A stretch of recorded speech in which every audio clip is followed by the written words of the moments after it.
जो नीम की जड़ होती है, उस जड़ में मोटी मोटी होती है, उसकी छाल निकाल दें आप।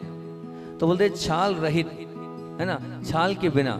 अब उसको पानी में घिसे, मतलब छाल बाहर करी और जो अंदर का हिस्सा है उसको आपको घिसना है। और घिसने के बाद आप उसको मुहासे पर लगाएं, जहाँ भी आपकी फुंसियाँ हुई है, जहाँ भी आपके फोड़े हुए, उस पर लगाएं। और फिर उस पर लगाने का मिट्टी की पट्टी रख दें, उसका लेप वहाँ लगा दें। और फिर उसके बाद काली मिट्टी को भिगोएं।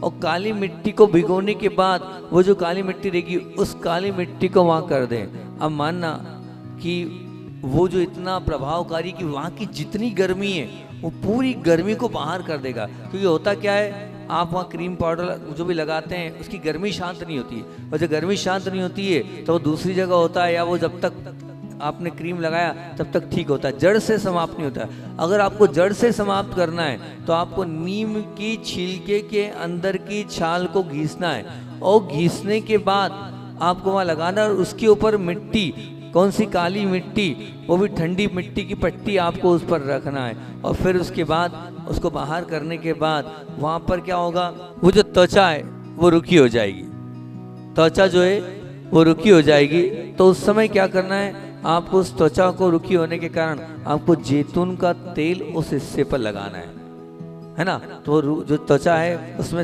आप होने के बाद आप उस मुहासे पर, वहाँ पर आप अगर जैतून का तेल थोड़ा सा हल्का हल्का घिस लेंगे तो बहुत अच्छी बात है। काम का प्रयोग है ये। नीम की जड़ की ऊपर की छाल निकालकर अंदर के हिस्से को घिसना है, और फिर उसको घिसने के बाद उसमें मिट्टी पट्टी लगाना है। मिट्टी पट्टी लगाने के बाद फिर जब हट जाए तो उसको जैतून के तेल से करना है। ठीक, ये प्रयोग